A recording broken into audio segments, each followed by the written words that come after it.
의문의 변동이 나오면 가장 맨 처음에 먼저 나오는 음절의 끝소리 규칙이라고 하는 것을 볼 텐데요. 일단 다 쪼개 드릴게요. 음절이라고 하는 건 음운이 모여서 한 번에 발음할 수 있는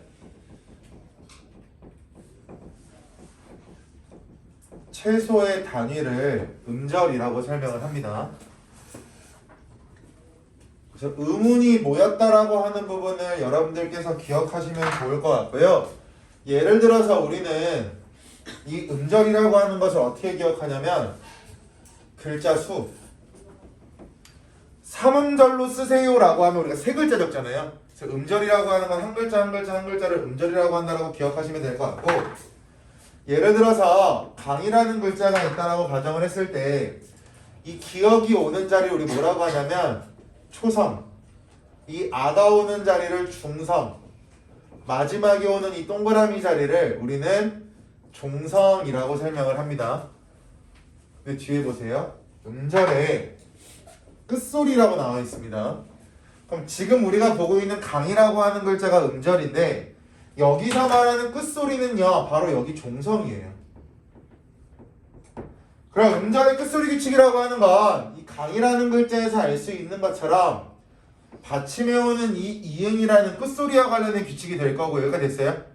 근데 지금 우리가 보고 있는 이 종성 자리는 자음만 올 수 있어요? 모음도 올 수 있어요? 종성 자리에는 자음만 와요? 모음만 와요? 둘 다 와요? 둘 다 와요? 예를 들어 볼까요? 이런 글자 있어요? 예를 들어 볼까요? 이런 글자 있어요? 종성에는 뭐만 온다? 자음만 온다. 그럼 음절의 끝소리 규칙이라고 했을 때 이 끝소리가 어디라고 했으니까? 종성이라고 말을 했으니까 음절의 끝소리 규칙은 자음 관련된 규칙이야? 모음과 관련된 규칙이야? 그렇죠. 자음 관련 규칙입니다. 여기까지 알고 계셔야 돼요. 그 이유가 수능 특강이 되면 들어가면 수능 특강에 자음과 관련된 음운의 변동, 모음과 관련된 음운의 변동이라고 분류하는 문제가 작년에 나왔거든요. 그럼 여러분들이 음절의 끝소리 규칙을 기억하고 있는 건 기억하고 있는 건데, 음절의 끝소리 규칙이 자음과 관련된 규칙인지 모음과 관련된 규칙인지 또 공부할 필요가 없이 음절이 뭔지 알고 있고 끝소리가 뭔지 알고 있으면 자음 관련된 건지 모음 관련된 건지 분류가 되신다고요. 여기 무슨 말씀이 되셨죠? 이어서 가겠습니다.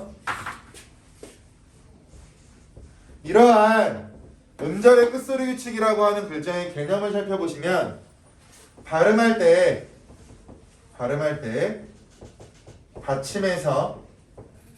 받침에 올 수 있는 자음의 숫자가 제한된다. 몇 가지로? 7가지로.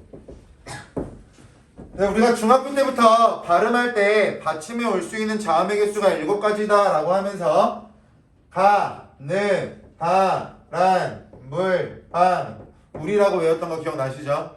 그 부분이 음절의 끝소리 규칙입니다. 교재 볼게요.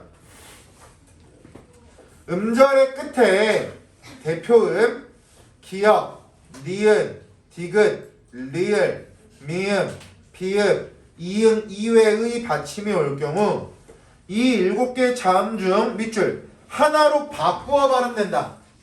그럼 거기서 바꾸어 발음된다 같은 말 교체해. 바뀌었으니까 교체죠. 휴대폰을 바꾸는 것도 교체잖아요. 그럼 교체에 들어갈 겁니다. 그럼 얘들아, 자음 체계표를 머릿속으로 외웠다는 가정하 제가 간략히만 그릴게요. 자음 체계표는 음운에서 여러분들이 무조건 외워야 되는 기본적인 방향이라고 했고요. 자음 체계표를 외우고 계시면 크게 어려운 건 없으실 텐데 일단 7개 대표음 동그라미 쳐볼게요. 가, 는, 다, 란, 물, 빵, 울. 빨간 색깔 7가지는 받침에 올 수 있는 자음이니까 특이사항이 없을 거예요. 그죠? 그런데 이 지읒이라고 하는 녀석은 얘도 있을 거고 얘도 있을 거예요. 시옷이란 녀석은 된소리도 있겠죠. 이렇게 지금 빨간색으로 동그라미 치지 않은 파란색 네모에 있는 녀석은 받침에 올 경우에 무조건 싹 다 디귿으로 바꿀 겁니다. 되셨어요? 예를 들어 볼게요. 옷이라는 글자가 있어요. 받침에 지금 뭐가 왔어? 시옷이 왔네요. 이 시옷은 7개에 들어가 안 들어가? 안 들어갈 거야. 그럼 이 시옷을 7개 중에 하나로 바꿔야 되잖아. 그런데 아까 우리 시옷을 뭐로 바꾸자라고 했어? 디귿으로 바꾸자며. 그럼 얘를 우리가 소리 낼 때 어떻게 발음해? 그래서 옷이라고 디귿으로 바꿔서 소리를 낸다고. 그럼 결국 원래 있던 시옷이 아니라 디귿으로 바뀌었으니까 얘를 뭐라고 한다? 교체라고 한다. 이렇게 보시면 돼요. 기존에 있던 거랑 모양이 달라지면 교체야. 되셨어요? 휴대폰을 바꾸는 거랑 똑같은 개념이에요. 예를 들어서 내가 A라는 휴대폰을 사용하다가 B라는 휴대폰을 바꿨어. 그럼 나는 휴대폰을 가지고 있는 건 동일한데 휴대폰만 달라졌겠죠, 그죠? 교체가 됩니다. 탈락이랑 이 부분이 헷갈릴 수 있어. 다시 한번 설명드리는 거예요. 휴대폰을 내가 가지고 있다는 사실은 유지가 된 채 휴대폰 기종만 달라졌으니까 얘를 교체라고 설명을 한다.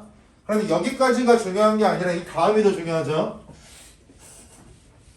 지금 여러분들께서 눈으로 보고 계신 이 음절의 끝소리 규칙이라고 하는 건 항상 일어나는 규칙이 아닙니다. 항상 일어나지 않는다라고 하는 건 같은 말로 단 한 가지 경우에는 일어나지 않아요. 즉 99%는 일어나고요. 1%가 일어나지 않는다고요. 그러니까 여러분들이 효율적인 학습을 하려면 일어나지 않는 한 가지 경우를 외울 거야? 아니면 나머지 경우의 수를 외울 거야? 한 가지만 외우시면 되죠. 한 가지 빼고는 다 일어날 테니까. 어떨 때 안 일어나는지만 정리를 해드릴게요. 뒤에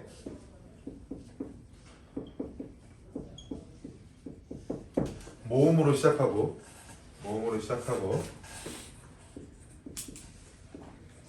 형식, 같은 말, 문법, 형태, 소가 오면 음절의 끝소리 규칙은 일어나지 않습니다. 여기까지 한 가지 경우의 수 정리되었어요? 지금부터 예시를 4가지를 가지고 보여드릴게요. 예시 가지고 적용하면서 제가 지금 무엇을 하고 싶은 건지 여러분들이 눈으로 확인하시면 좋을 것 같아요. 옷을 하면 안 돼. 아닌가? 옷이보다. 아니야. 뭐지?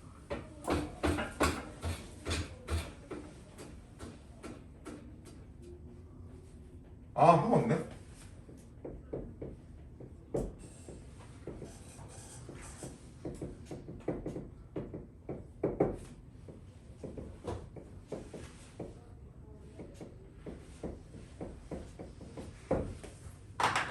총 4가지 경우의 수. 이걸로 이거 적용하면서 판단할 테니까 따라오세요. 가겠습니다. 음절의 끝소리 규칙은 단 한 가지 경우에는 일어나지 않는다라고 했죠. 그 일어나지 않는 한 가지 경우의 수만 체킹을 하시면 되는데 갈게요. 일단 음절의 끝소리 규칙을 공부하실 때 7가지가 아니면 다 동그라미 쳐놓으세요. 그럼 7가지가 아닐 경우에 동그라미를 쳐놓으면 7가지 대표음으로 바뀌어야 된다라고 하는 건 눈으로 보이시겠죠? 그런데 잘 봐. 우리 단 한 가지 경우에는 음끝이 안 일어난다라고 했잖아. 근데 첫 번째 경우의 수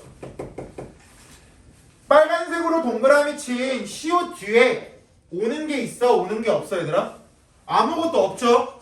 그럼 뒤에 뭐가 온다라고 설명할 수 있을까 없을까? 없을 거야. 그럼 얘는 여기에 적용이 돼요? 적용이 안 돼요? 안 되니까 얘는 무조건 음절의 끝소리 규칙이 일어나서 발음할 때 디귿으로 바뀌는 옷이라고 설명을 할 거라고요. 됐어요? 한 가지 경우의 수가 적용이 되는지 안 되는지만 보시면 돼요. 가겠습니다. 두 번째 걸 볼게. 옷이라고 하는 글자 뒤에 가게라는 글자가 와 있어. 그런데 얘들아 1번 가계라고 하는 건 자음으로 시작해요? 모음으로 시작해요? 기업이라고 하는 자음으로 시작을 하고 있습니다. 2번 가계라고 하는 글자는 실질적인 의미를 가지고 있으니까 우리가 실질 형태소라고 설명을 할 거야. 그럼 여기 나와 있는 예외적인 경우의 수가 적용이 돼요? 적용이 안 돼요? 똑같이 안 될 거야. 그럼 적용할 수 없으니까 여기도 마찬가지 음절의 끝소리 규칙이 일어난다라고 설명하셔야겠네요. 그죠? 그래서 시옷을 마찬가지 뭐로 바꾼다? 디귿으로 이렇게 바꿀 거야. 되셨어요? 그럼 결국 음절의 끝소리 규칙이 일어난다라고 하는 건 무언가가 다른 것으로 바뀐다라고 하는 개념이라는 건 첫 번째 케이스와 두 번째 케이스를 가지고 설명이 되셨겠죠? 세 번째 하겠습니다. 시옷 뒤에 이라는 글자가 와 있어요. 그럼 일단 뒤에 뭐가 왔으니까 얘가 정확히 뭔지 분석을 먼저 해봐야 될 거야. 근데 얘들아 이라고 하는 글자가 나왔을 때 우리가 중학교 때부터 배운 건데요. 이응이라고 하는 글자가 초성으로 오면 우리 의문으로 인정한다 안 한다? 안 한다. 얘는 그냥 없는 자음이라고 그랬죠. 얘는 자음으로 시작해요? 모음으로 시작해요? 모음으로 시작을 합니다.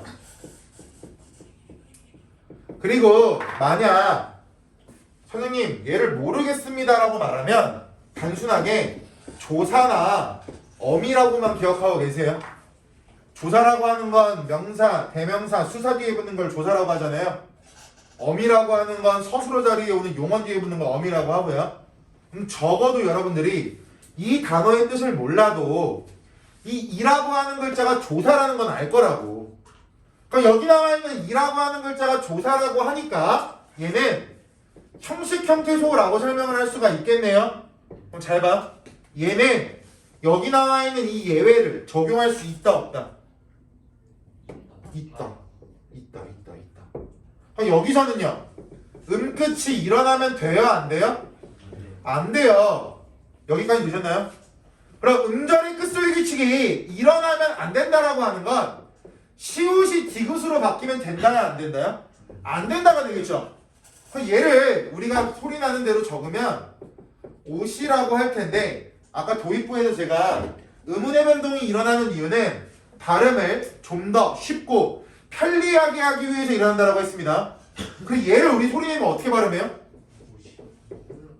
옷이라고 발음을 할 거야. 여기까지 됐어요? 그럼 잘 봐. 기존에 있던 시옷이 여기서도 뭐가 돼? 기존에 있던 시옷이 그대로 시옷으로 유지되고 있죠? 그럼 달라진 게 있다 없다? 없다. 그러니까 음절의 끝소리 규칙이 일어난다 안 일어난다? 안 일어난다. 그런데 여기 한 가지 더 들어갈게요. 교재 그 아래 연음현상이라고 나올 거야. 그 부분 설명합니다. 잘 봐.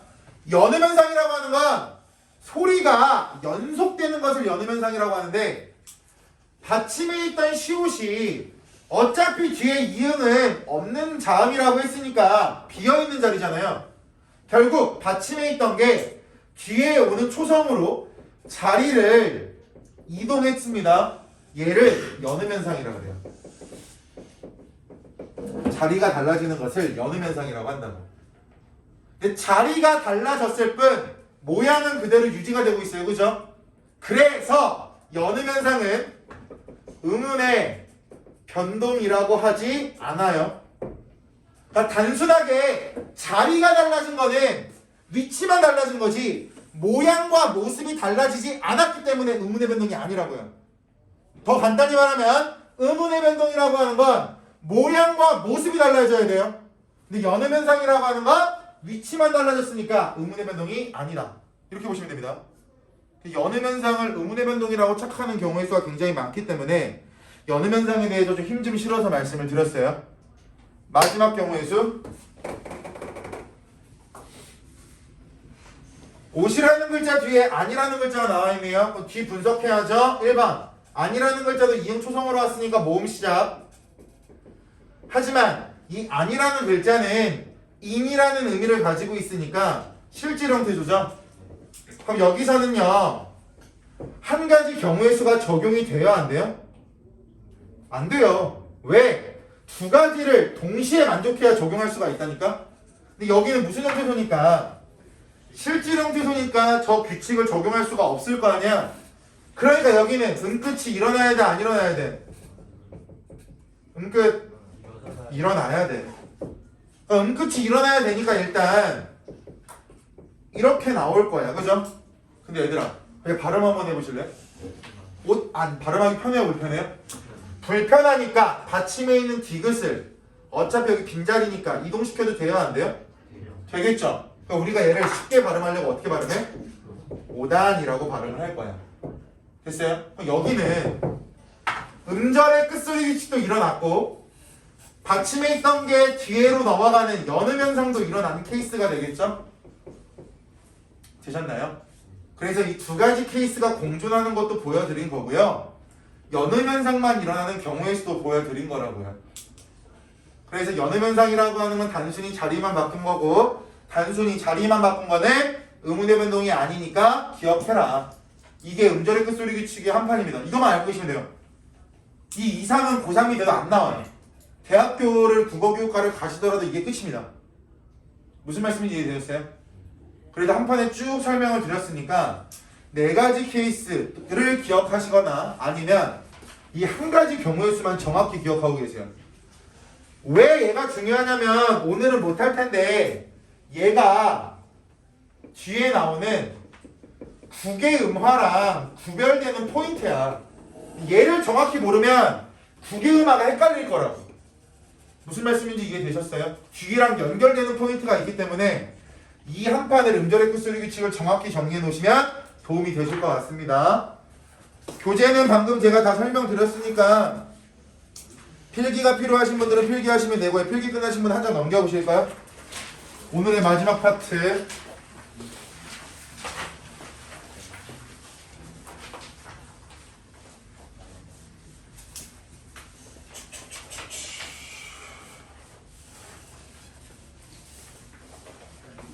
야, 얘들아, 너네 핸드폰 없는 사람 있냐? 카톡이 안 된다. 휴대폰이 없다. 없으세요? 여준이 보고 반통 만들려고 그러면 화낼 거야? 짜증낼 거야? 아니요. 괜찮아? 얘들아, 여준이한테 연락처를 좀 주세요. 그래서 여준이가 만들어 놓으면 제가 거기다가 주소 좀 올려놓을게요. 공지사항 있으면 거기다 올리고요. 어떠세요? 괜찮으세요? 성동은 성구가 애들 조사해서 넘겨줘. 여학생들은 그냥 여학생들끼리 이야기하면 되고 금호는 서우나 민준이가 해. 됐어? 성수 민재랑 가연이랑 민준이 다 있을 거 아니야. 그거. 있어요. 그러니까 성수는 상관없잖아. 나머지 학교가 문제잖아. 네. 그치? 저희 얘네 번호를 받으라고요? 번호를 받던 카톡 아이디를 받던 어쨌든 편한 대로. 네. 괜찮아? 좋아요. 장쌤도 초대드려야 돼? 장쌤이요? 네네. 안 잘라. 그냥 오지. 영상 올리면 장쌤 꼭 보시라고 말 좀 해줘 성모야. 두 번째 영상에 어느 정도 보시면 됩니다. 지금 몇 시간 나야 되는 거 아니야? 단순 공지방이어가지고. 그러니까 예를 들어서 영상을 찍거나 과제 공지하거나 뭐 한다라고 공지할 수 있는 방이 필요한데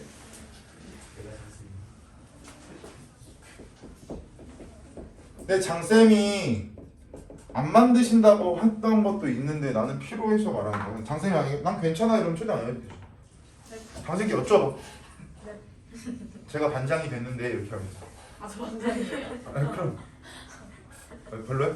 너무 좋아. 부반 정도 정해줘? 알겠습니다. 두 번째는 일단 필기하기 전에 의문의 동화라고 제가 적었고요. 교재에는 자음동화라고 나와 있습니다. 잘 봐. 18년도입니다. 여러분들보다 1년 선배들.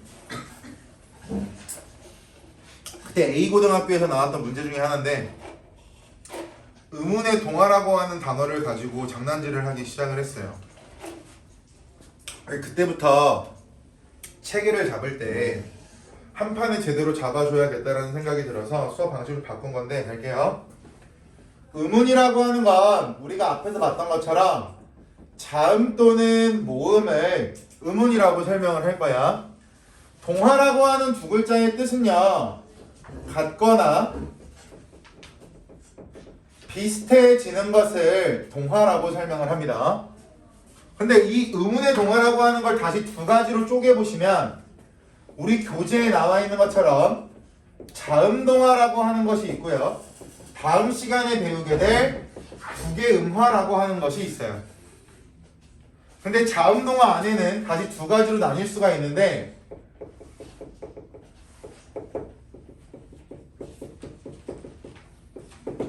비음화와 유음화가 있습니다. 잘 보세요. 이 구조도가 왜 중요하냐면 당시에 고등학교 시험 문제에서 어떻게 물어봤냐면 객관식 문제에서 다음 중 의문의 동화가 아닌 것은 이라고 물어봤습니다. 그럼 그 문제는요. 비음화가 아닌 걸 찾아라. 유음화가 아닌 걸 찾아라. 국유음화가 아닌 걸 찾아라 라고 이해하시면 돼요. 근데 어떤 학교에서 문제 어떻게 나오냐면요.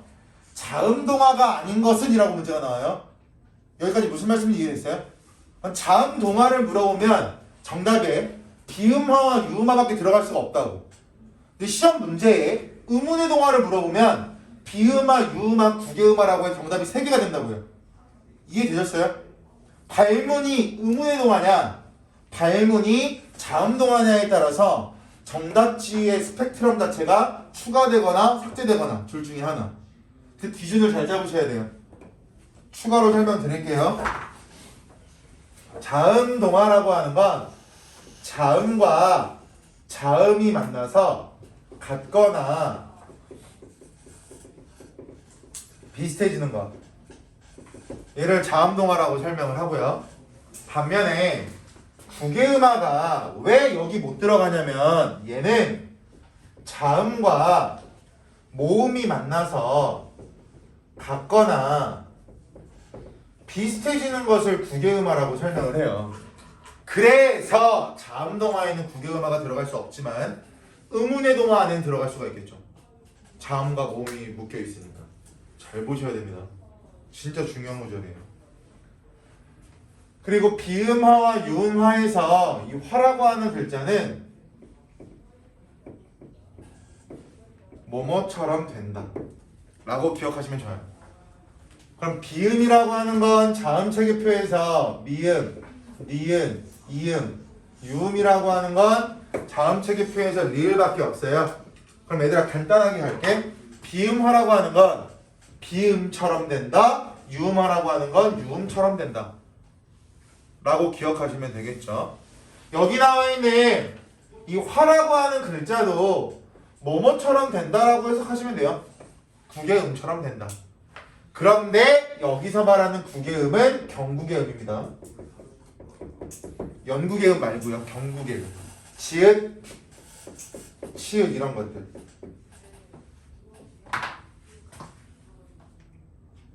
가겠습니다. 비음화라고 하는 건 비음이 아닌데 유음화라고 하는 건 유음이 아닌데 비음을 만나서 유음을 만나서 앞에 있는 비음이 아닌 녀석이 비음이 되면 비음화, 앞에 있는 유음이 아닌 녀석이 유음이 되면 유음화라고 보시면 돼요. 됐어요? 비음이 아닌 녀석이 비음 만나서 비음처럼 바뀐다. 비음화. 유음이 아닌 녀석이 유음을 만나서 유음처럼 바뀐다. 유음화. 이렇게만 보시면 되고요. 교재 보면서 부연 설명 도와드리겠습니다. 2번 볼게요. 음절 끝. 자음이 뒤에 오는 자음과 만날 때 여기 밑줄 어느 한쪽이 다른 쪽 자음과 비슷한 성질의 자음이나 같은 소리로 바뀌거나 양쪽이 서로 닮아서 두 소리가 모두 바뀌는 현상. 동그라미 비음화, 동그라미 유음화.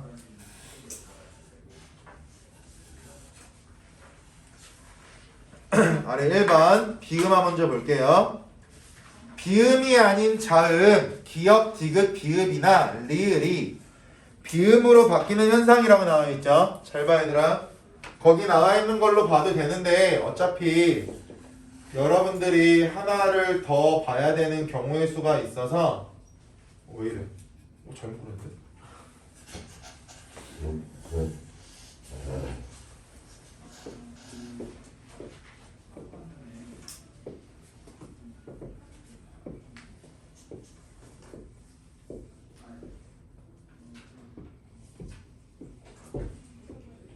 자음체계표죠. 비음화 볼 거야. 비음화.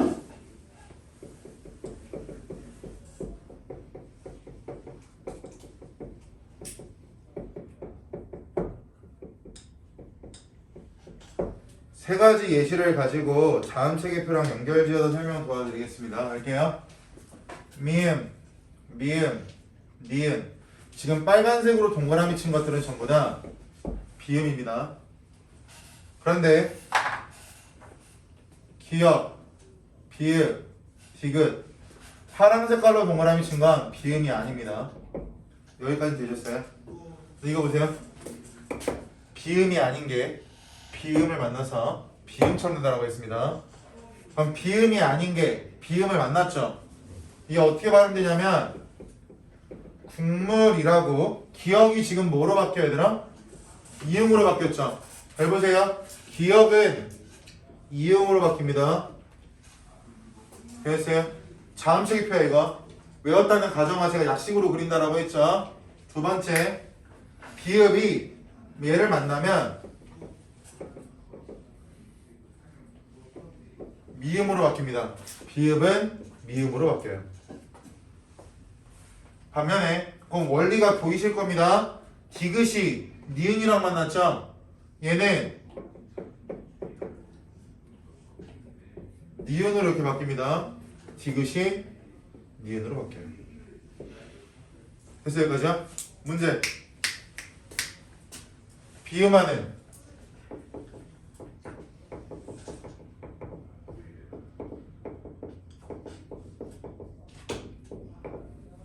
여러분들이 지금 눈으로 보고 계신 자음체계표를 보세요. 기억이 이응으로 되는 건 소리를 만드는 위치는 달라져요, 안 달라져요? 안 달라져요. 고정, 같은 말, 변화, 없다. 반면에 소리를 내는 방법은 달라져, 안 달라져? 달라져. 변화, 된다. 이거 중요합니다. 고등학교 1학년 때 매번 나오죠. 비음화가 일어나니까 좋은 방법은 변화돼. 맞는 말. 비음화가 일어나니까 좋은 위치가 변화되는 것 같아. 틀린 말. 중학교 때, 고등학교 때 위치와 방법이라고 하는 거 가지고 비음화를 배울 때 가장 많이 나왔던 포인트 중에 하나가 이멘트라고요. 그럼 왜 변했고 왜 변하지 않는지는 표 가지고 보시라고요. 그래서 의문의 변동에서 자음체계표랑 모음체계표가 중요한 이유가 이거야. 표 하나 그려놓고 동그라미 치면서 변화되는 양상만 화살표 연결하면 외울 필요가 없다고요. 근데 자음체계표는 기본이 되는 거고요. 유음화 볼까요? 유음화 똑같은 원리로 할게요. 고구려 백제 신라 할 때 그 신라입니다. 유음 아니죠? 예, 유음 아니죠? 그런데 유음이죠. 얘를 소리를 내면 우리 뭐라고 발음하냐면 신라. 얘를 찰나. 니은이 리을, 니은이 리을로 바뀌었죠. 잘 봐. 니은이 리을로 바뀌었대. 여기까지 되었어요? 얘들아, 유음화도 똑같이 가볼까? 유음화 조음, 위치와 조음, 방법을 보면 니은이 리을로 되는 것은 조음 위치는 변화된다, 변화되지 않는다. 니은이 리을로 되는 거 위치 안 바뀌어요. 고정됩니다. 변화 없어요. 반면에 소리 내는 방법은 비음에서 유음으로 뭐 한 거야? 바뀌었죠. 변화됩니다. 결론 자음 동안에 조음 방법만 변화합니다. 조음 위치는 절대 달라지지 않아요. 지금 여러분 눈으로 보였잖아요. 위치는 고정, 방법만 달라진다. 따라서 자음 동안에 방법만 변화합니다. 위치는 고정이에요. 그것만 기억하시면 돼요. 위치는 변화를 안 하고 방법만 바뀐다. 둘 다 외울 머리에 저장 공간이 없을 거야. 다른 과목도 해야 되니까. 간단하게 설명하면 이거라고. 자음 동안에 좋은 방법만 달라진다. 이게 한 문장으로 끝나는 문장이라고요. 그렇게만 기억하세요. 그럼 적어도 위치는 안 달라진다라고 머릿속 기억할 테니까요.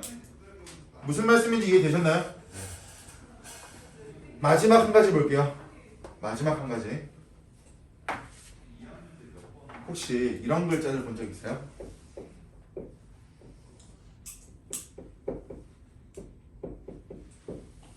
백로금률? 이거 우리 고등학교 1학년 때 엄청 고생하셨을 텐데 기억나시나요? 얘 소리 나는 대로 적으면 어떻게 적어요?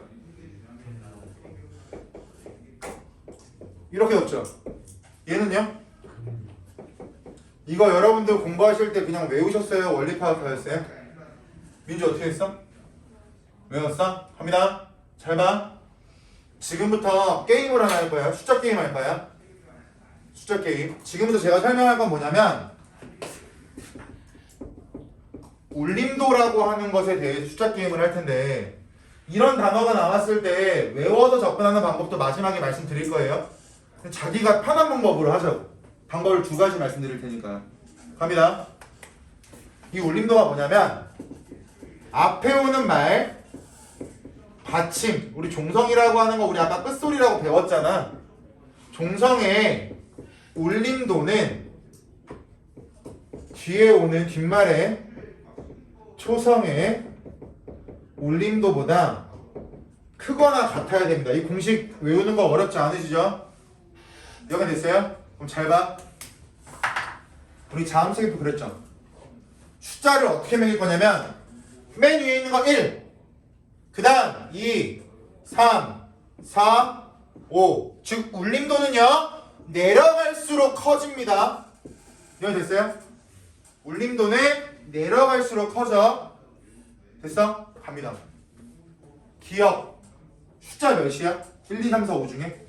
1. 리을은요? 5가 되겠죠. 얘들아 그럼 이 말이잖아. 지금 이 공식을 숫자로 바꾸면 이렇게 되잖아. 성립하는 말이야 성립하지 않는 말이야?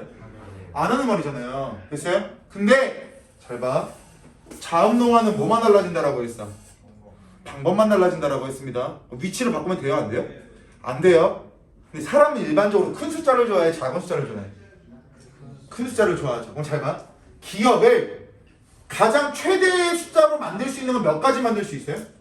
4까지밖에 못 만들어. 왜? 위치는 바뀌면 돼? 안 돼? 안 되니까 여기서만 놀아야 될 거 아니야. 이거 됐어요? 그러니까 기억을 뭐로 바꾼 거야 지금? 일단 이음으로 바꿨다고.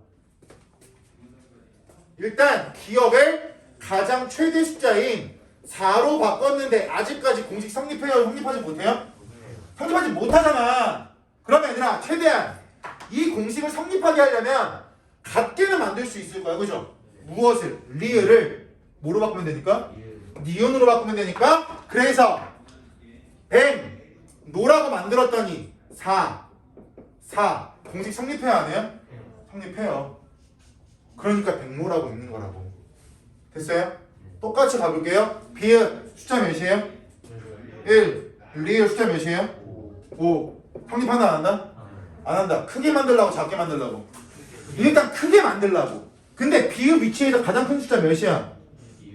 4라고. 미음이죠? 4라고. 그래서 얘를 처음에 뭐로 만들고 미음으로 이렇게 만들었는데 4, 5 성립한다고 안 한다고? 안 한다고. 그런데 얘는 5를 만들 수 있다고 없다고? 없다고. 그럼 얘를 뭐로 만들려고? 4로 만들려고. 그래서 뭐가 된 거야 지금? 4가 된다고. 됐어요? 그래서 이 개념이 쉬우신 분은요 이걸로 쓰시고요. 만약 이 개념이 어렵다 그러면 아까 민주가 말했잖아. 외웠다고. 얘 공식이야. 기억이랑 리을이랑 만나면 이음과 니은 얘 공식이거든요. 이걸 외우시는 수밖에 없어요. 또는 얘는 비읍과 리을이 만나면 미음과 니은의 공식이야. 이해 갔어요? 그래서 숫자 게임이 편하신 분들은 남학생들 중에 이과 계열은 숫자가 편해요. 자음체계표를 외워야 되니까. 그리고 이 정도 외우는 건 어렵지 않잖아. 남학생들 같은 경우에는 숫자 게임을 주로 하시고요. 여학생들 같은 경우에는 문과 계열 성향이 너무 강하시면 숫자가 부담이 되니까 단순하게 공식처럼 외우는 걸 선호하시는 분도 계시더라고요.